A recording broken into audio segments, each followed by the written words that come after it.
este panel vamos a profundizar sobre cómo es innovar en el ámbito de la salud y también en el Estado, si escuchaste bien, porque también el Estado tiene que innovar. Le voy a dar la bienvenida a Cristian García Sarubí. Hola Cristian, ¿cómo andás? ¿Qué tal, Carla? ¿Cómo estás?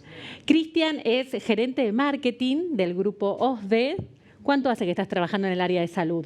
3 años.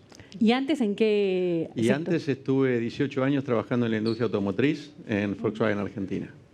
Ah, bueno. O sea que arrancaste hace 3 años, tuviste un año de normalidad y después te cambiaron todos los esquemas. Sí, tuve una entrada en calor normal, digamos, y después sucedió lo de la pandemia. Así que un proceso de muchísimo aprendizaje y de mucha responsabilidad, ¿no? Porque vos hablabas de transversalidad y la verdad que la comunicación no escapa a lo transversal. Y cuando se trata de salud es un tema súper importante.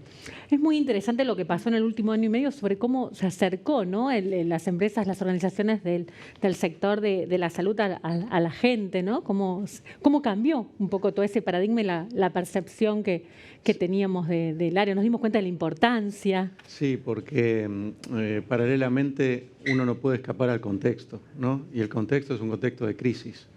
Y las marcas o las organizaciones que trabajamos mucho en lo aspiracional, en el capital marcario, de golpe, digamos, lo aspiracional es solucionar los problemas del día a día de la gente relacionados a salud. Claro. Entonces, la responsabilidad es enorme y los grandes desafíos es qué canales de comunicación utilizamos y qué contenido le damos a esos canales para llevarle tranquilidad a los socios. Sobre eso vamos a profundizar, pero antes vamos a presentar tu bio. Cristian García Sarubí, gerente de marketing, publicidad e imagen corporativa Grupo OSDE. Asumió esta responsabilidad hace 3 años y previamente fue gerente general de Volkswagen Argentina, donde trabajó 18 años. Cristian es licenciado en Administración de Empresas y magíster en Gestión de las Comunicaciones en las Organizaciones de la Universidad Austral y está cursando el 2º año del doctorado en Comunicación Social en la Escuela de Posgrados de la Universidad Austral. En su tiempo libre disfruta leer, escribir e invitar a comer asados en su casa. Comparte también el panel Susana Baldini. Susana es directora médica de la Cámara Argentina de Especialidades Medicinales, de KM. Hola, ¿cómo andás? ¿Qué tal? ¿Cómo estás? Buenos días.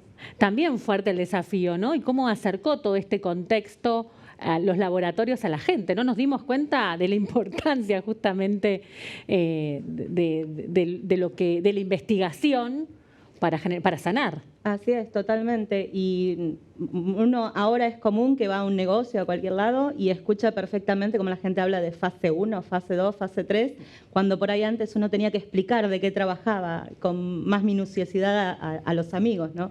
Creo que toda esta pandemia ha puesto en mesa lo importante que es la innovación, el aprendizaje, la agilidad que se ha ejercido con la pandemia.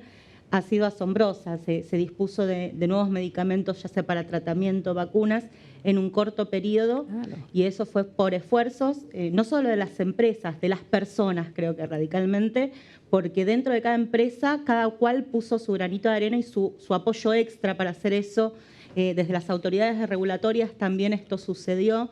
Tenemos que pensar que todo esto se produjo siendo atravesados por un cambio de tecnología sí o sí. O sea, todo se tuvo que virtualizar, oficinas del Estado que por ahí no estaban virtualizadas, tuvieron que seguir haciendo sus actividades y eso creo que fue un esfuerzo que fue más allá de las instituciones y de las empresas. Recayó directamente en las personas que estuvieron involucradas. No, y además es increíble cómo, no sé, antes ni teníamos conciencia de cuánto tardaba en desarrollarse una vacuna. De repente estábamos todos ansiosos, nos dimos cuenta de todo el esfuerzo que hay detrás. Sobre eso vamos a charlar en un ratito, pero antes vamos a presentar tu historia. Susana Baldini, directora médica de KM. Desde julio de 2020 se desempeña en este rol. Cuenta con más de 25 años de trayectoria en la industria farmacéutica, en empresas como Merck y Ferring en Argentina, Dinamarca y Estados Unidos. Susana es médica de la UBA con experiencia en medicina familiar, investigación clínica y monitoreo. Realizó el curso de posgrado internacional en dirección estratégica de la Universidad de Belgrano. Le gusta viajar, leer y aprender. Completa el panel Luis Bullrich, titular del Parque de la Innovación del Gobierno de la Ciudad de Buenos Aires. Hola Luis, ¿cómo andás? ¿Cómo estás, Carla? Buen día, muy bien. Desde el Estado, lo prometimos al comienzo, ¿no? Vamos a profundizar también sobre cómo es los procesos de innovación desde la función pública. ¿Cuánto hace que trabajas en la función pública? Voy a cumplir 6 años. Antes estuve varios años en el Ministerio de Educación, casi 5 y medio. Y bueno, y asumí este enorme desafío del Parque de Innovación en marzo de este año. Contexto pandemia puro. Sí, Doble desafío. Doble desafío. Parque de la Innovación. Bueno, nos vas a contar un poco qué es el Parque de la Innovación, ¿no? Y dónde queda y cuáles son los objetivos. Sí, porque totalmente. Seguramente hay mucha gente que todavía no debe saber de qué le estamos hablando. Sí, totalmente. Pero casi te podemos spoilear que se viene el Silicon Valley de la Argentina. Ojalá. O es muy ambicioso. No, ojalá, a eso apuntamos.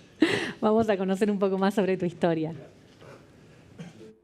Luis Bullrich, titular UPE, Parque de la Innovación en Gobierno de la Ciudad de Buenos Aires.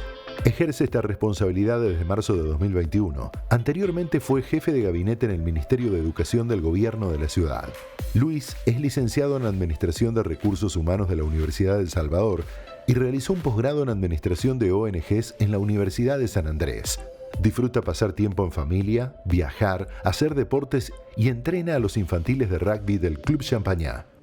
Luis, arrancamos ya. Contanos qué es el Parque de la Innovación, ¿no?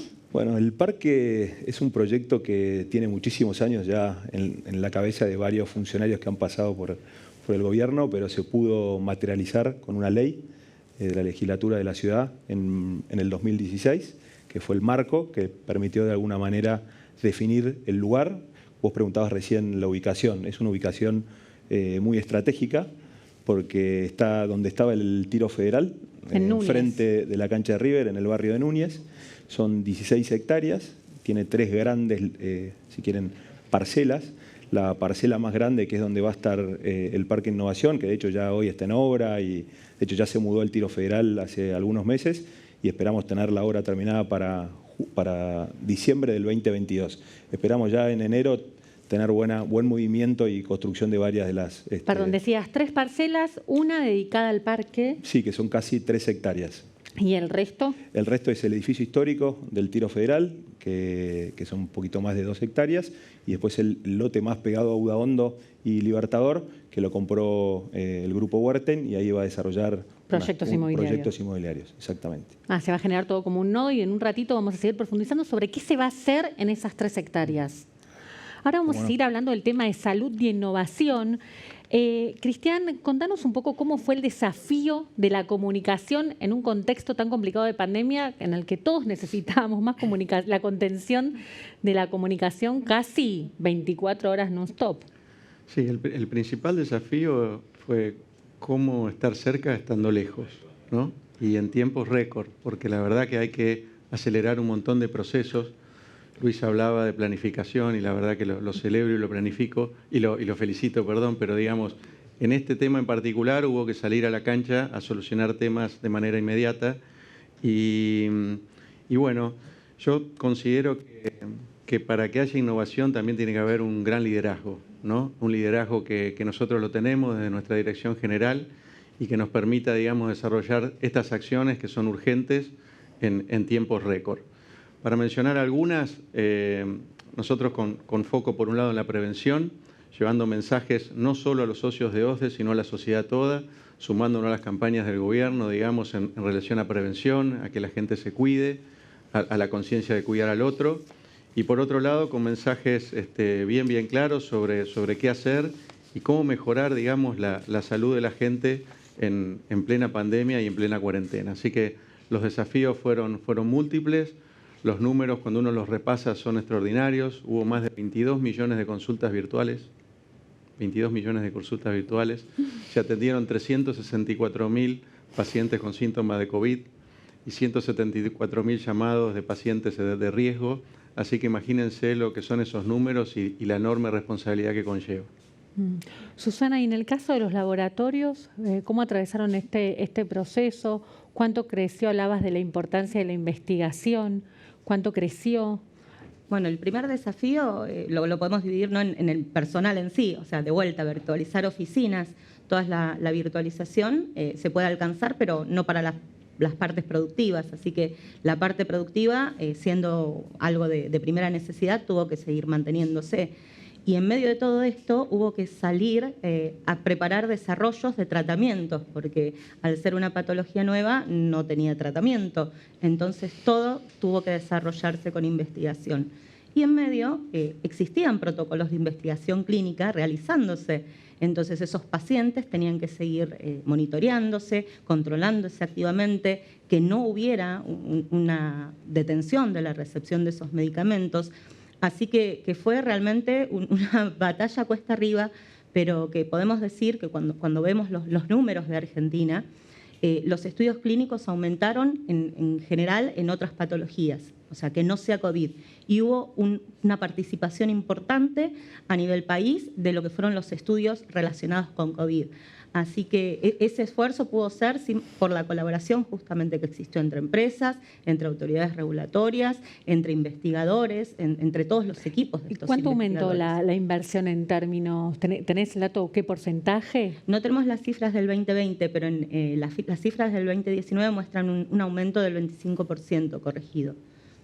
Así que es algo que venimos viendo como una tendencia en los últimos años. Si nosotros queremos decir cómo medimos el aumento de la investigación, lo medimos en número de protocolos, número de estudios clínicos que se realizan. Y eso en los últimos años vemos una tendencia increyendo. Esto aumenta la inversión y en 2019 totalizó 11.708 millones de pesos, siendo esta generación de divisas, porque al ser servicios que se financian en más de un 60% desde el exterior, esto también forma un aporte para el desarrollo económico del país. Cuando pensamos en qué es investigación y desarrollo, o sea, existe mucho más allá de salud. Salud hoy por hoy participa, con las cifras del 19, en un 32.5% de toda la investigación y desarrollo que se hace en Argentina a través de estos protocolos patrocinados por industria farmacéutica que se realizan en el país. Luis, ahora sí contanos cómo se van a estructurar esas 3 hectáreas del Parque de la Innovación. Sí. ¿Qué va a haber? ¿Con qué nos vamos a encontrar en diciembre? Ahí podemos ver algunos de los renders, algunas de las imágenes del futuro parque. Bueno, como te contaba y como les contaba recién, el proceso del parque nosotros esperamos terminar ya toda la infraestructura urbana, es decir, todo lo que es mobiliario urbano, iluminación, va a tener mucho espacio verde. Va a tener mucho espacio público, porque no solamente vamos a buscar generar un ecosistema donde participen investigadores. Susana hablaba recién de la importancia de los investigadores en el proceso. Nosotros definimos el parque como 3 grandes verticales, ¿no? Educación, salud y tecnologías exponenciales. Y lo que nosotros buscamos de alguna manera como gobierno es atraer y potenciar y generar y facilitar un poco las condiciones para que todo esto que Susana estaba contando pase en la ciudad. La ciudad es una ciudad con muchísimo talento, con más de 35 universidades, con más de 120.000 estudiantes que estudian carreras de ingeniería o carreras STEM. Entonces, para nosotros que exista la ciudad de Buenos Aires se debía a un punto así estratégico donde potencie la innovación, la investigación, el desarrollo, la creación de patentes, de empresas. Digamos, ahora está tan de moda hablar de los unicornios y decimos, bueno, lo que nosotros soñamos es que en el parque se genere lo próximo, ¿no? Y vos preguntabas, ¿qué es lo que nos vamos a encontrar? Son 32 parcelas en estas casi 13 hectáreas. Como te decía, uno de los verticales que ya podemos empezar a contar lo que va a pasar ahí es que va a haber mucha presencia de universidades. ¿Ya están algunas cerradas? ¿Cuáles van a estar? Tenemos la Universidad de Buenos Aires, que le dimos una concesión por 100 años, la UTN, que una concesión por 50 años.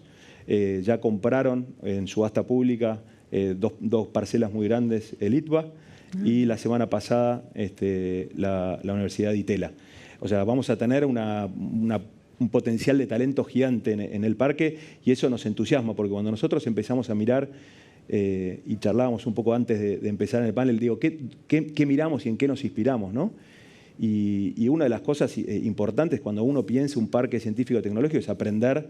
Vos hablabas de Silicon Valley, pero digo, hay que aprender un poco de las buenas experiencias del mundo, ¿no? ¿Y cuáles miraron? Y miramos Israel, después miramos Corea y después empezamos a mirar un poco Iberoamérica, ¿no? En Málaga y en Barcelona está el @22 y lo que es en Latinoamérica miramos en Medellín, el Parque Medellín, que es un ejemplo y viene trabajando muy bien hace un montón de años, y en el sur de Brasil, en Porto Alegre, el Tecnopuc también. Así que fue una inspiración grande para decir, bueno, cuando pensamos este proyecto, bueno, ¿qué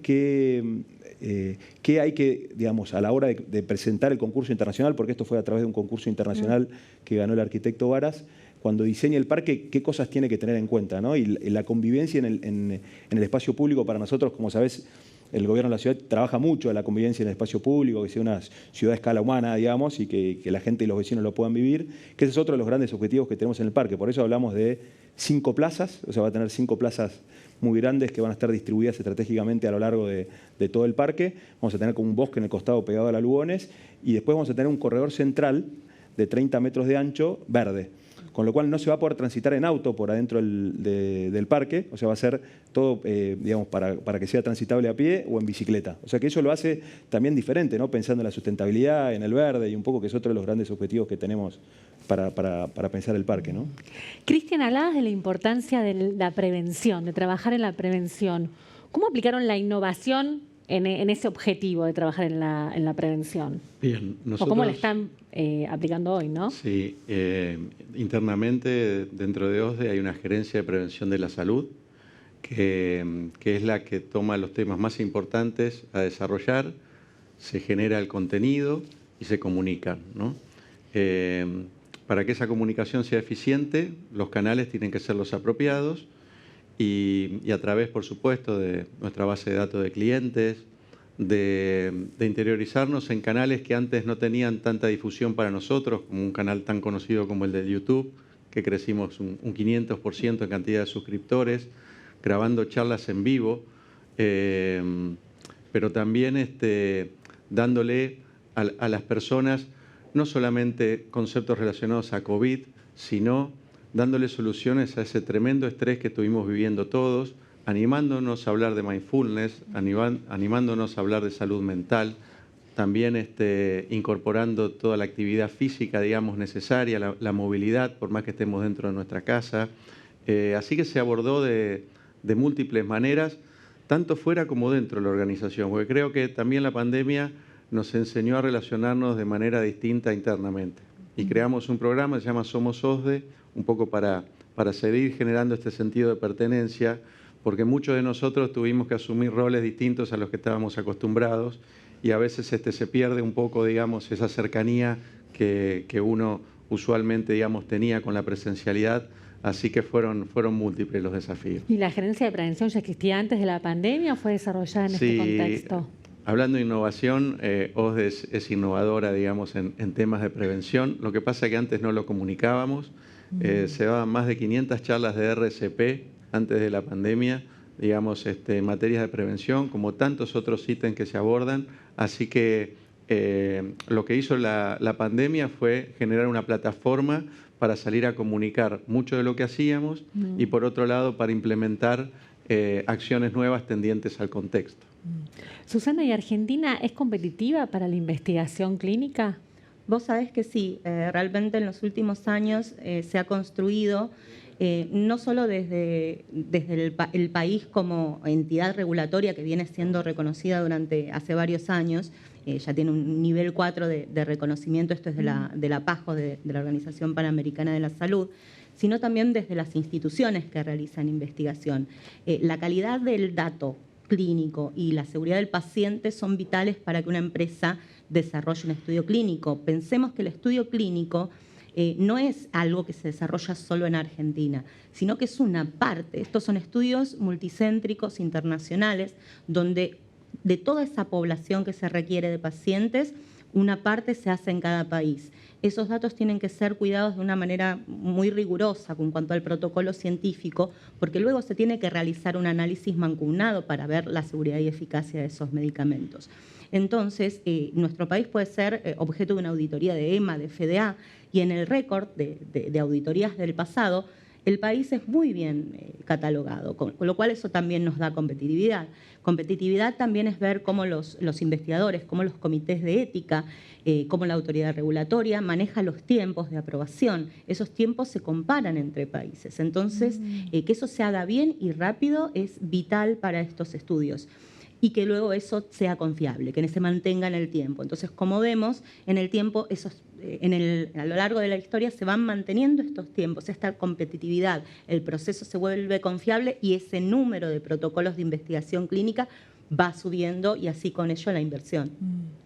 Luis, sabemos que siempre los cambios, las innovaciones generan resistencia. Vos trabajás para el Estado, para el gobierno. ¿Cuesta más innovar desde el Estado?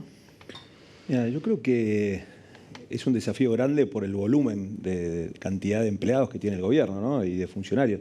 Pensá que son 175.000 empleados que trabajan para el gobierno de la ciudad. Ahora, como bien decía Cristian, ¿no? El liderazgo, la importancia de la cabeza del liderazgo. Cuando vos tenés a alguien como Horacio que todo el tiempo está pensando en transformaciones y cómo mejorar la vida y poner en el centro, facilitarle la vida al vecino, y cuando toma decisiones en función de crear un área de transformación digital que ha ido creciendo con el tiempo y obviamente en la pandemia, por razones obvias, el acceso a los trámites, a información, todo estaba muy concentrado en ir a veces a resolver los temas en forma presencial. Así que esa área creció un montón. El canal de comunicación más grande en la pandemia fue el WhatsApp de la ciudad, que se llama Boti. Por ahí le suena, pero ha ido creciendo y cada vez da más servicios y más información, ¿no? Fue clave durante la pandemia, tiene una cantidad de millones de consultas al mes impresionante, y el vecino se ha ido acostumbrando y cada vez hay más trámites que se pueden resolver a través de Boti. Hoy hay más de 3.000 trámites que se pueden resolver en forma digital en el gobierno. Por supuesto que hay un potencial de crecimiento enorme. En agosto, hace poco, la Secretaría de Transformación Digital lanzó el plan de inteligencia artificial. Charlábamos un poco de cómo poner al vecino en el centro, cómo facilitarle la vida al vecino y cómo utilizar la tecnología para facilitarle y que el acceso a la información sea más fácil, ¿no? Muchas veces uno dice la comunicación. Vos, Cristian, hablaba de la importancia de la comunicación, ¿no? Y a veces el gobierno le cuesta comunicar porque son muchas áreas, mucha gente, y la información no le llega al vecino. Bueno, el desafío que tenemos como gobierno es mejorar esos canales de comunicación y potenciarlos. La pandemia nos ayudó, por supuesto, en muchas de esas cosas, y creo que el desafío es seguir continuando por esa senda, ¿no? Y que el parque sea un faro para muchas de las innovaciones que queremos generar en la ciudad, ¿no? Sí, está probado que cuando se generan nodos de innovación, no solamente de los espacios físicos como puede ser sino dentro de las mismas compañías, surgen más ideas. Desde la comunicación, Cristian, ¿vos sentís que los principales desafíos ya fueron atravesados? Porque en situación de pandemia, la verdad que cuando uno se comunicaba con su servicio de prepago, quería una respuesta inmediata, ya estaba en una situación como límite, entre comillas. ¿Qué es lo que viene después de esto? ¿Crees que llegó para quedarse esta necesidad de conectarse desde lo digital? ¿O crees que vamos a volver a una vida más presencial en relación a la salud? Yo creo que en términos generales se abordó con mucha celeridad las urgencias. Ahora, en términos de comunicación, el gran desafío es la segmentación enfocada a los stakeholders, a los diferentes públicos con lo cual cada compañía se comunica. En el caso nuestro, además de los socios, por supuesto tenemos los prestadores. Piensen ustedes que se incorporó credencial digital, consultas médicas online, recetas digitales. La verdad que fueron pasos que se dieron a través de la Dirección de Sistemas en tiempo récord. La comunicación con los colaboradores, ¿no? Cómo vamos a innovar este sistema mixto que aparentemente sí va a estar un tiempo largo, porque todos nos entusiasma un poco la idea de el concepto de life balance, ¿no? De también desde nuestra casa poder trabajar, evitando un montón de complicaciones de tránsito, de movilidad, pero al mismo tiempo, digamos, manteniendo la presencialidad para algunas reuniones importantes. La verdad que hablar de futuro se nos genera un signo de interrogación muy grande, pero a mí lo que me da esperanza es que ante situaciones tan límites como la que hemos vivido, creo que como sociedad pudimos estar a la altura de la circunstancia, dándole soluciones a la gente. Por lo menos hablo desde el rol que nos toca a nosotros como equipo de trabajo, salir en un tema tan delicado como la salud, a prevenir y a ocuparse. Después el futuro, yo creo que el futuro está en la prevención, ¿no? Yo creo que el futuro está en salir del concepto de salud transaccional para ir a un concepto de salud mucho más holístico en términos de parte física, emocional, ¿no es cierto? Un concepto más amplio y creo que nos va a hacer bien a todos. Así que los grandes desafíos pasan por ahí, ¿no? Cómo nosotros gestionamos salud desde la prevención para darle un valor agregado a los socios y a la sociedad. Susana, ¿qué beneficios traen a los pacientes, a la industria y mismo al personal de la salud de investigación clínica? Porque hablabas del potencial de la Argentina, ¿no? Y todas las oportunidades que nos genera. ¿Pero beneficios concretos? Bueno, vos sabés que en las 3 áreas que mencionás justamente se producen beneficios. Como mencionaban, los estudios son internacionales, entonces todas las capacitaciones en nuevas tecnologías, en innovaciones, en nuevas formas de aplicación, en gestión de estudios clínicos, se da a todos los equipos de salud que participan. Entonces eso contribuye a la profesionalización de las personas. También con los desafíos tecnológicos y de comunicación que se tuvieron, estas instituciones de salud tuvieron que ponerse a bordo de toda la parte de digitalización, de volver los monitoreos más electrónicos. Por otra parte, los pacientes hoy por hoy, al haber más difusión, más información, se empoderan. El paciente ya hoy por hoy se pregunta si puede participar de un estudio clínico. En muchos casos estos son medicamentos de innovación y en otros casos son de más innovación, porque realmente producen... ¿Cuál es la diferencia? Claro, una innovación que lo hablamos con una mejora de la calidad de vida de ese paciente, o una mejora en la adherencia a su tratamiento, o algo con mayor seguridad, con menos efectos adversos. Y más innovaciones porque hay necesidades médicas que hoy están insatisfechas. Hay pacientes que hoy no pueden acceder a un tratamiento para su enfermedad. Entonces, a veces la única alternativa es entrar en un estudio clínico y poder acceder a un beneficio de una manera más temprana y, por otro lado, contribuyendo a esa mejora del conocimiento de la sociedad. Para los sistemas de salud es un ahorro económico. Todo el seguimiento de los pacientes, sea del brazo que estén haciendo, está a cargo de los patrocinadores del estudio clínico, en una actividad altamente regulada, sumamente fiscalizada, la ANMAT siendo este ente fiscalizador.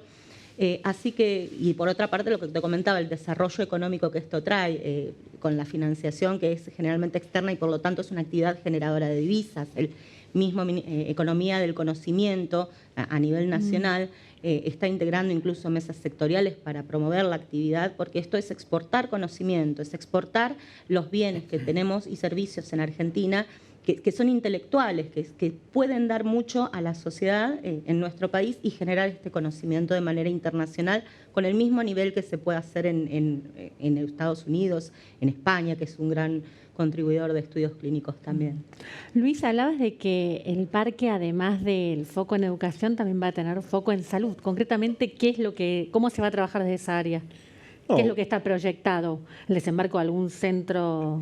Sí, está dentro de las posibilidades. Un poco cuando se definió por ley el parque y el enfoque que iba a tener el parque, o sea, científico-tecnológico, dijimos, bueno, ¿cuál es el potencial que tiene la ciudad? Y bueno, claramente en salud hay muchísima innovación y lo confirmamos hoy. Hoy estamos en una etapa de visitar y presentar el proyecto a distintas empresas de salud y hay muy buena aceptación, ¿no? Y uno de los desafíos que me parece que nosotros podemos contribuir a atraer y a potenciar es cómo hacemos para que salgan, digamos, generemos más startups en salud.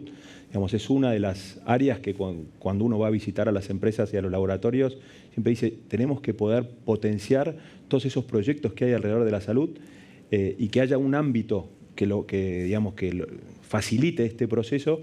Está buenísimo. Y nosotros, dentro del eje de salud, creemos que se van a instalar, vamos a tener seguramente algún sanatorio, vamos a tener ya muchos de los interesados. Esto se hace a través de subasta pública y básicamente el rol nuestro es, en lo que es en el área de innovación, es decir, es subsidiar un poco la demanda, ¿no? Es decir, nosotros subsidiamos la participación de las empresas que queremos que se instalen en el parque, ¿no? En los parques siempre tienen empresas ancla, digamos, y cuando uno piensa en un parque y piensa qué es lo más relevante, bueno, la universidad. Y después enseguida tener alguna empresa de renombre en los ejes que haya definido el parque. Y bueno, y en el eje de la salud hay varias y con potencial que están ya analizando proyectos y están desarrollando proyectos, incluso algunos internacionales, para participar de alguna de las próximas subastas que van a salir en los próximos meses. Tenemos muchísima expectativa de poder generar un ecosistema que reúna profesores, investigadores, emprendedores, aceleradoras, estudiantes, o sea, generar un ecosistema ahí que esté todo el tiempo pensando en innovar y en generar y en potenciar, ¿no?, el talento que hay en la ciudad, ¿no?, que es enorme. ¿Y ya tienen estudiado qué cantidad de gente va a mover en la zona o cuál es el monto? Es decir, ¿cuánto dinero va a manejar la zona? Es difícil de prever porque... Sí, hicimos algunos estudios. Calculamos que diariamente se van a... El impacto económico, sí.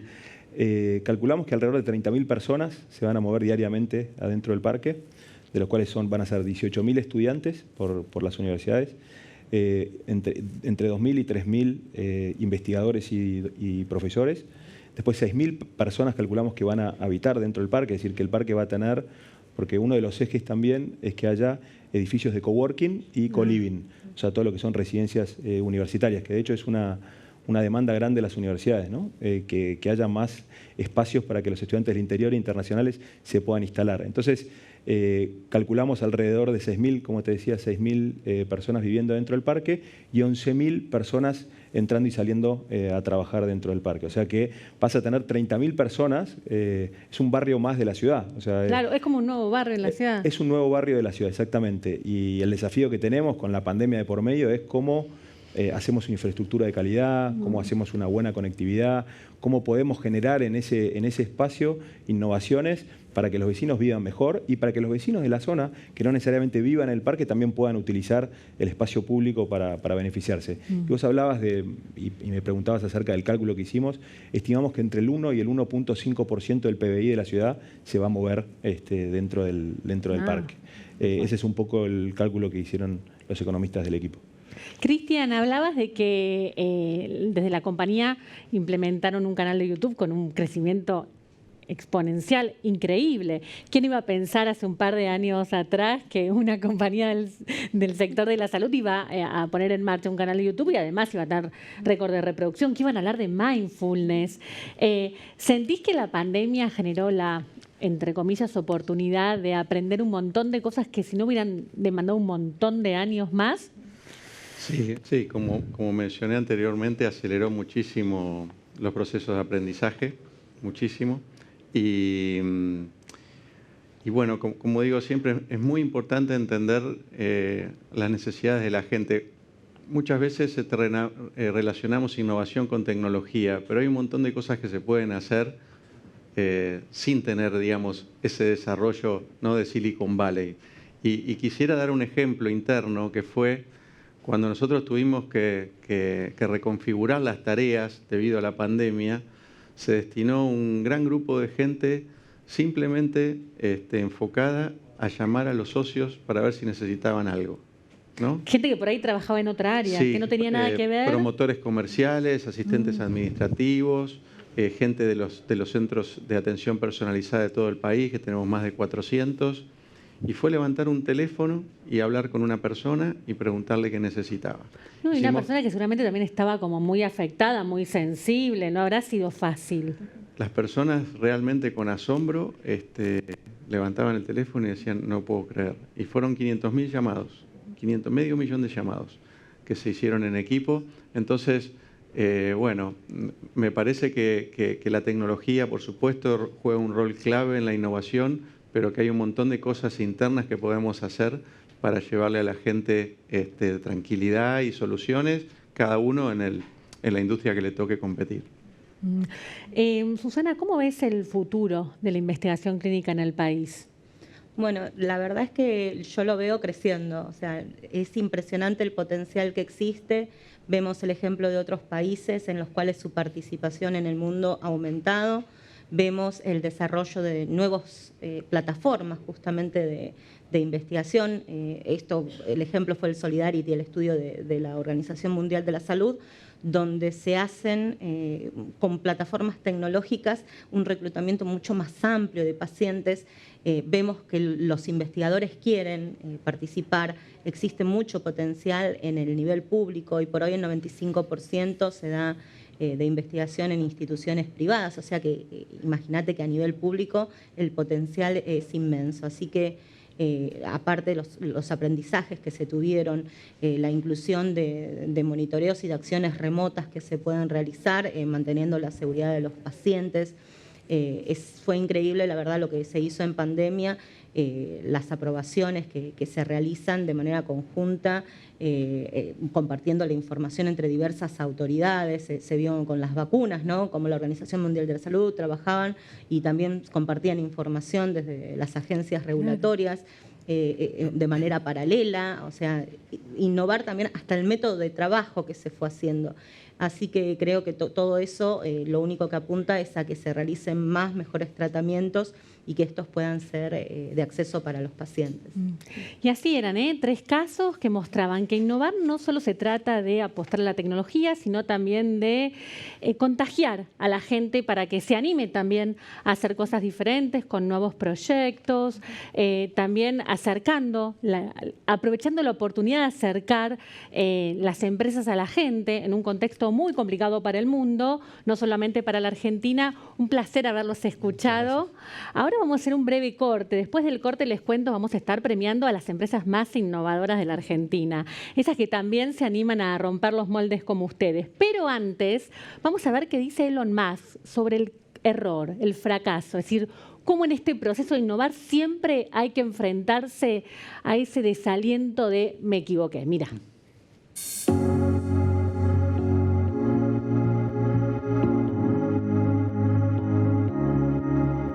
There needs to be an expectation of innovation. The compensation structure must reflect that. There must also be an allowance for failure, because if you're trying something new, necessarily there's some chance it will not work. So if you punish people too much for failure, then they will respond accordingly, and the innovation you will get will be very incrementalist. Nobody's going to try anything bold for fear of getting fired or being, punished in some way. So there must be the risk reward must be balanced, and favor taking bold moves. Otherwise, it will not happen.